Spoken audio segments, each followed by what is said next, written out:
Well, Lenny, in this presentation, we're going to focus on primary stapedectomy. You know, the reason, the reason for this whole website, really. And I think first, let's do a diagrammatic presentation. Then we'll show a movie of the same thing that we're going to do diagrammatically. So why don't you go ahead and do the diagrammatic presentation.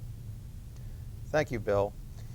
We will start with our first slide, illustration of how we make the initial incision. Several points prior to discussing the incision. We use a concentrated 2% lidocaine, 1 to 10,000 epinephrine injection.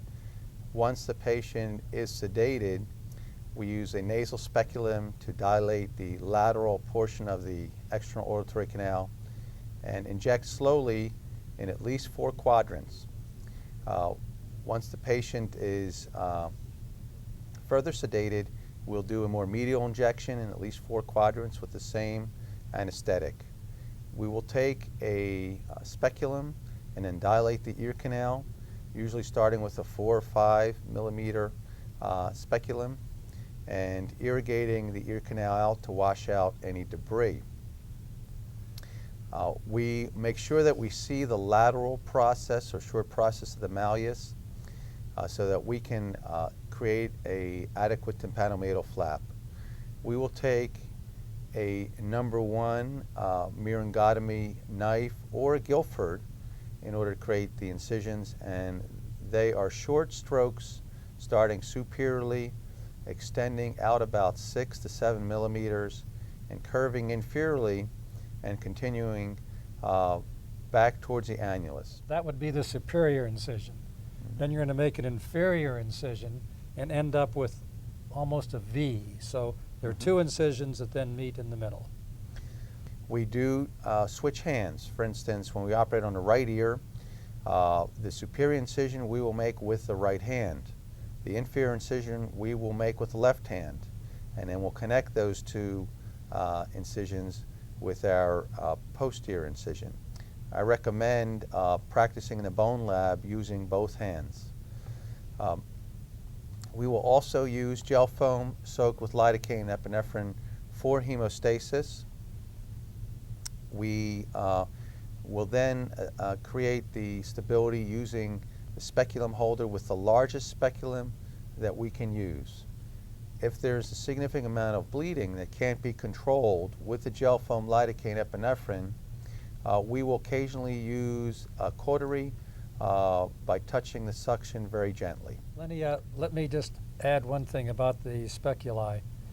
We start with a smaller speculum, but then we add a size each time and we get larger.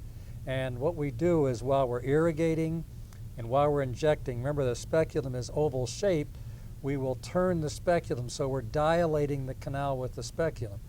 The speculum eventually, the larger speculum will achieve 2 things. It will give us the largest possible field with the largest possible speculum, and it'll be tight enough that we have hemostasis from the speculum.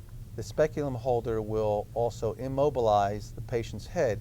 Some patients, when they're groggy under sedation, will have a tendency to move. Once we've completed the incision, we use a blunt elevator. It can be a Guilford, it can be a number 2 knife, which is triangular shaped, or a Rosen knife. We elevate towards the annulus. We identify the annulus.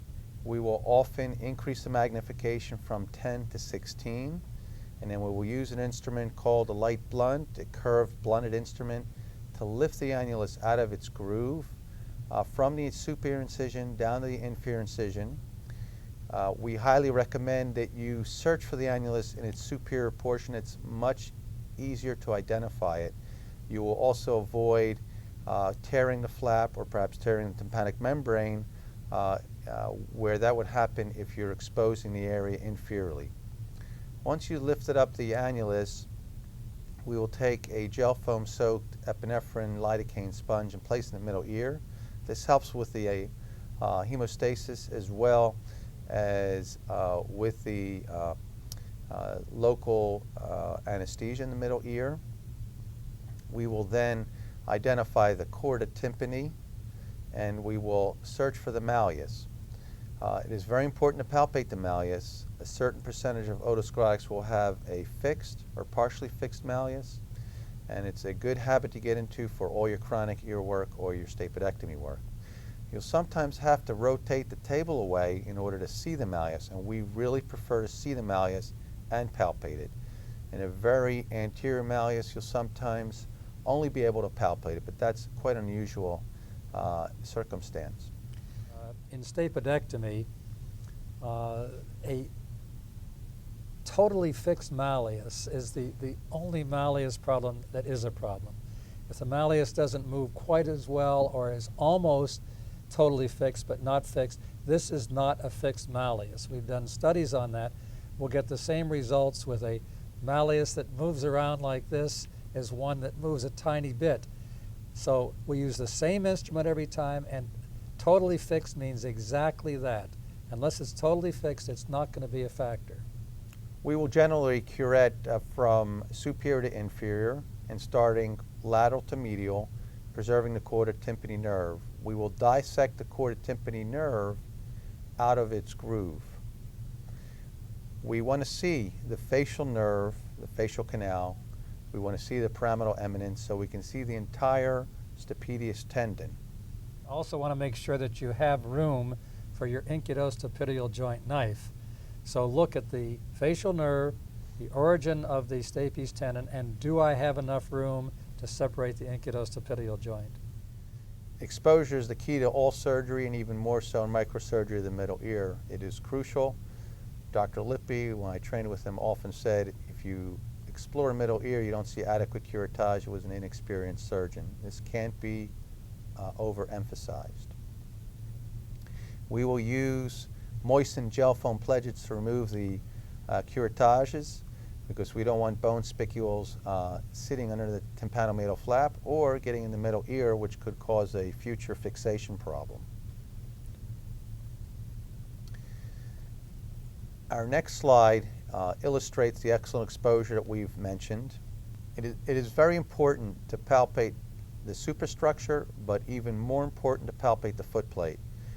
We might be deceived by some motion in the superstructure area, therefore it is critical to palpate the footplate.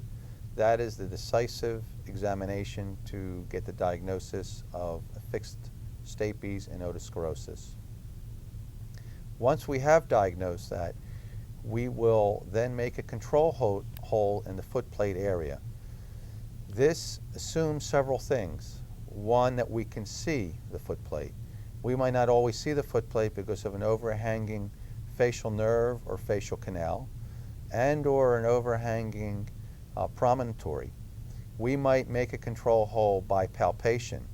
Preferably we want to also see the footplate and palpate it in order to make a control hole. This also assumes that the footplate will be thin, which we know that is the case in the majority of patients, and or mixed. If it is solid or obliterated, we will not be able to make a hole in the footplate with a barber needle. We make the hole in the footplate for several reasons. One, this will avoid an incidental mobilization of the superstructure. It will also protect the inner ear in the case of a perilymph gusher. This will also allow proper entry of further microinstruments in order to extract a portion of the footplate. Once we've made our control hole in the footplate, as you mentioned, Bill, the exposure for the incudostapedial joint is critical. To try to separate the joint without proper exposure will only lead to greater difficulty. And this is something that you've emphasized to me over and over again, and it's been really very beneficial. We will take the joint knife and gently palpate the incus so that we can see really where the joint is. And in a slow seesawing action, we will separate the incudostapedial joint in the direction or in the plane of the stapedial tendon. In other words, away from the tendon. Away from the tendon. The tendon is what gives us the stability. Absolutely. You don't want to cut your tendon first. That's what gives you your counter tension. to properly separate the incutostapedial joint. Once we've separated the joint, our attention now goes to the tendon, Bill, and we might rotate the patient a little towards us to better visualize the tendon and the footplate area. We'll take a Bellucci scissors and cut it as close as possible to the pyramidal eminence. The reason we do that is so that any remnant of tendon won't be in our visual field or in the field of our microinstruments. You know, Lenny, throughout the years, there have been various surgeons who suggested doing just the opposite, leaving as much of the stapedial tendon as possible and trying to connect that to your prosthesis for blood supply. We found out that we've tried it and it's very difficult to do, so we would rather, since it's not going to work anyhow, we would rather have that stapes tendon completely out of our way, and that's the reason for cutting it as close to its origin as possible. Now that we've separated the joint and cut the tendon, we will now down fracture the superstructure, and we use a number 3 instrument or a footplate chisel, and we will down fracture it towards the promontory, and this will enable us to see the entire footplate. We do remove the superstructure entirely with a cup forceps once we've down fractured towards the promontory. I think it's necessary to mention there, if you lose the superstructure, don't go hunting for it. It can stay in the ear for 100 years and it's not going to hurt anything. That's a good time to bring up the thing we talk about all the time. Don't be a neat surgeon. In other words, if you don't go hunting for the superstructure, if you, later on we'll talk about fragments in the footplate or in the perilymph, leave them alone. Don't be compulsive and go after things, because that's where you get into trouble. Now we have a good shot at the footplate. We have our small control hole. We will make a number of holes right next to the hole that we had made prior to this, and we'll try to connect them. And we'll usually do this in the mid portion of the footplate or the posterior third in order to destabilize that portion of the footplate which we want to remove. Once the holes have been connected, we have a large enough area that we can remove that posterior portion of the footplate easily with a left lippy or a larger hook, and we will place it deep to that remnant of the footplate and pull this laterally, and it might come out in 1 or 2 pieces, or it might come out as a whole posterior portion of the footplate. Lenny, I don't particularly like this slide because most of the time we'll take out the posterior 2/3 of the footplate, or at least the posterior half. Do you agree with that? I think that's correct. It also depends on the size of the footplate Sure. and the extent of the disease. We've talked about this quite a bit, that if it is a very small footplate, we might take out the whole footplate. That's right. Or if it's a very diseased footplate, very advanced otosclerosis or even tympanosclerosis, we're in favor of taking out the whole footplate. Whereas if we have a large footplate with a thin footplate, we will be more conservative and take out just the posterior half or posterior third. Correct, but that's right. But more often in most cases, we're in a blue footplate, we have like the posterior half out of there. I don't want people to think that it's just the posterior 1/3. Once we remove that portion of the footplate, the posterior portion of the footplate, we will then irritate and abrade the mucoperiosteum on the promontory side, and in addition on the facial nerve side, so that we get an excellent take between the graft and the mucoperiosteum around the oval window area. We'll do this with a hook so that we can then place the vein graft adventitia down. You can see that this covers the entire vestibule area, so the patient will have less side effects such as dizziness, and it also prepares an excellent site to stabilize the medial shaft of the prosthesis. One of the things, Bill, that we have discussed is how do you place the vein graft, and I always observe that you place the vein graft inferior to the chorda tympani. There's just more room there, whereas the prosthesis will place above the chorda tympani in most cases. So these are 2 general principles that I think can be applied in the great majority of cases. The vein graft has a dimple created with a small suction, a 24-26 suction, so that when you take a alligator forceps and pick up your bucket handle prosthesis, you'll place it right into that dimple and it will self-center. The next maneuver will be to tilt the microscope away and perhaps the patient slightly so that you can see the incus better.